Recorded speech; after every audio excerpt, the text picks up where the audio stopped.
Online payment लेने से पहले हो जाओ सावधान, नहीं तो भुगतना पड़ेगा बुरा परिणाम। जी हाँ, अगर आप ऑनलाइन पेमेंट ले रहे हैं तो हो जाओ सावधान। श्री माधोपुर की जैन मंदिर में सक्सेस कंप्यूटर चलाने वाले एक व्यक्ति के साथ ऐसा फ्रॉड हो जाता है कि उसे कुछ ज्ञात नहीं होता। जब उसे ज्ञात होता है तब तक वो सब कुछ हार चुका होता है। तो आज इस वीडियो में हम बात करेंगे उस व्यक्ति से कि उनके साथ ऐसा क्या हुआ कि उन्हें ऑनलाइन पेमेंट लेने के बाद बुरा परिणाम भुगतना पड़ा। तो सर नमस्कार, क्या ये घटना है कि आपको बुरा परिणाम भुगतना पड़ा? नमस्कार। जी। मेरा नाम सुरेंद्र कुमार सैनी है। जी। मैं एक मित्र संचालक हूँ जी। जो यहाँ श्री माधोपुर में एमजी कॉलेज की जो गली जाती है उसमें अपनी एक शॉप है। वहाँ हम नियमित रूप से फॉर्म वगैरह का काम करते हैं। इसी प्रकार एक बार हमने एक फॉर्म भरा जो 10 मई 2024 का है जी। घटना। उस समय फॉर्म भरवाने के बाद में विद्यार्थी ने ये बोला कि मेरे पास कैश पेमेंट नहीं है, मैं आपको ऑनलाइन यूपीआई के माध्यम से पेमेंट करूँगा। जी। तो हमने ले लिया यूपीआई के द्वारा पेमेंट। जी। जी। उसके बाद में 27 जून को मेरा अकाउंट अचानक से ही ब्लॉक हो जाता है। जी। इसकी जानकारी लेने के लिए मैं बैंक में गया तो बैंक ने वालों ने ये बताया कि आपका जो अकाउंट है वो साइबर क्राइम के द्वारा बंद कर दिया गया है। जी। अब हम आपको साइबर की डिटेल प्रोवाइड करवा सकते हैं, इसके अलावा हम आपकी और कोई मदद नहीं कर सकते। अब मैं बराबर साइबर वालों से कांटेक्ट कर रहा हूँ, साइबर वाले मेरे को अब कोई जवाब नहीं दे पा रहे हैं। वो यही बोल रहे हैं कि आप मेल के माध्यम से कांटेक्ट करो या फिर गांधीनगर साइबर क्राइम में जाकर आप खुद फिजिकल वहाँ खुद डॉक्यूमेंट ले जाकर वहाँ संपर्क करो। अब गांधीनगर कोई पास में तो है नहीं जो मैं बार बार वहाँ पर पहुँचूँ। जी। जी। वहाँ भी मैं गया, कोई समाधान नहीं हुआ अभी तक।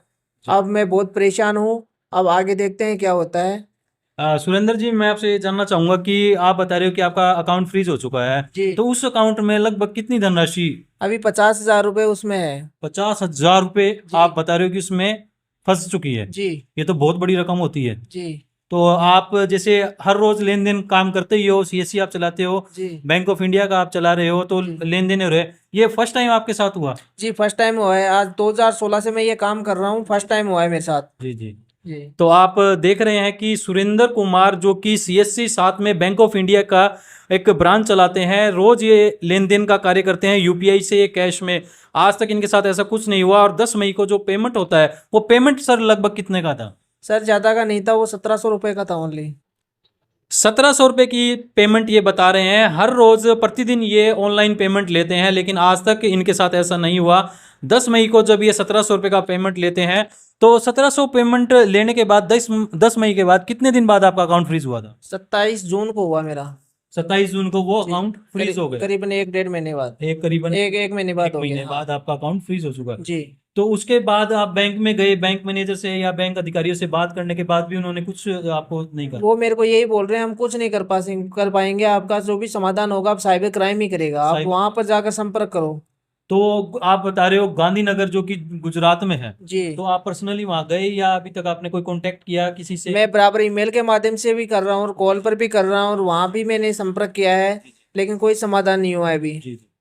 तो मैं आपको बता दूं कि अकाउंट फ्रीज तभी होता है जब आप किसी संदिग्ध गतिविधि या कोई लेन देन करते हैं, तभी आपका अकाउंट फ्रीज किया जाता है। और इनका जो पेमेंट 1700 रुपये का बताया जा रहा है वो किसी संदिग्ध गतिविधि के अंतर्गत आता है और इनका अकाउंट फ्रीज कर दिया गया है।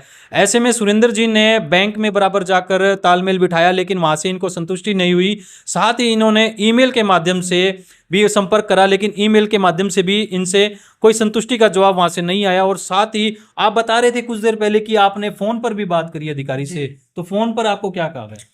मुझे ये कहा गया है कि ये डॉक्यूमेंट्स भेज दो। स्टार्टिंग में तो ये बोला कि आपके आधार कार्ड, पैन कार्ड, आपकी जो डिटेल है वो जी। हमारे को सेंड कर दो। जी। जी। फिर मैंने सेंड कर दिया उस समय। और उन्होंने चेक करने के बाद में काफ़ी दिन, करीबन 1 महीने बाद उन्होंने ये बोला कि हम चेक कर रहे हैं, इन्वेस्टिगेशन चल रहा है, उसमें टाइम लगेगा, बता नहीं सकते कितना का आगे फ्रॉड हुआ है, उसमें टाइम लगेगा, उसके बाद ही हम यहाँ से एनओसी सेंड कर पाएंगे, ये बोला उन्होंने। तो समय कितना कुछ बताया उन्होंने भी? अभी कुछ नहीं बता रहे, बोले कि कह नहीं सकते कितना समय लगेगा। जी। अब ये मेरा अकाउंट हुआ था सूरत से हुआ था। अब सूरत वाले जो पुलिस स्टेशन है वो ये बोल रहे हैं कि हमने यहाँ का प्रोसेस कंप्लीट कर दिया, अब गांधीनगर जाना होगा आपको। जी, गांधीनगर साइबर क्राइम के लिए बोल रहे हैं। तो सुरेंद्र जी, जैसे कि अगर कोई साइबर क्राइम हो जाता है तो एक ऑनलाइन पोर्टल है साइबर क्राइम का, आपने उस पे संपर्क किया या उस पे कंप्लेंट दर्ज करी? नहीं, वहाँ तो नहीं की मैंने। वहां नहीं की? तो आप एक बार सच 89 न्यूज आपको बता रहा है कि आप एक बार वहां जाकर साइबर क्राइम पोर्टल पर अपनी शिकायत जरूर दर्ज करवाएं, क्योंकि वहां पर ज्यादा से ज्यादा जो साइबर क्राइम होते हैं वहां पर दर्ज होती है और उनका सोल्यूशन किया जाता है। तो ये थे सुरेंद्र जी हमारे साथ, और आपको मैं सतर्क कर दूं कि अगर आप कोई भी ऑनलाइन पेमेंट ले रहे हैं तो आपके साथ ऐसा कुछ भी हो सकता है। और सुरेंद्र, गुजरात साइबर क्राइम ने मेरे को एक पोर्टल दिया था, उस पोर्टल पर भी मैंने डॉक्यूमेंट सबमिट किया था, जो ऑनलाइन कंप्लेंट करने का पोर्टल आता है। अब ये बोल रहे हैं कि जो आपने पोर्टल पर कंप्लेंट किया है उसका प्रोसेस होने में टाइम लगेगा और उसी के माध्यम से आपका सोल्व होगा। तो सुरेंद्र जी, ये सारा घटनाक्रम आपके साथ हुआ, आपके जैसे राजस्थान में ना जाने कितने ही मित्र वाले हैं जो ऑनलाइन पेमेंट लेते हैं, उनसे आप क्या कहना चाहेंगे? मैं तो यही कहना चाहूँगा कि जो भी यूपीआई पेमेंट ले रहे हैं वो कृपया करके कम करें। ज़्यादा से ज़्यादा अगर मोटा पेमेंट हो तो उसमें कार्य करें, बाकी कम से कम पेमेंट हो उसको बंद करवाएं और यूपीआई कम यूज़ करें। या अनजान जो अनजान व्यक्ति है उसका यूपीआई कभी एक्सेप्ट नहीं करें। तो देखा आपने, सुना कि सुरेंद्र जी बोल रहे हैं कि कम से कम यूपीआई का आप यूज़ करें, लेकिन ऐसे कैसे हम पता करें कि जो पेमेंट आ रहा है वो संदिग्ध अवस्था में है या संदिग्ध उसका लेन देन पहले हो चुका है? ऐसे पता करना नामुमकिन है। तो सुरेंद्र जी के अनुसार आप सीएससी या ई मित्र चला रहे हैं तो कम से कम आप पेमेंट ऑनलाइन ले। आपको बता दूं कि प्रतिदिन ई मित्र चलाने वाले, बैंकिंग चलाने वाले, इनका लेन देन ऑनलाइन रहता है। ऐसे में ये व्यक्ति ऑनलाइन पेमेंट लेते हैं, कस्टमर आता है और वो ऑनलाइन पेमेंट इनको देकर जाता है। अब पेमेंट रिसीव करने वाले को ये नहीं पता होता कि आगे जो पेमेंट जो डाल रहा है वो संदिग्ध लेन देन में है या नहीं है।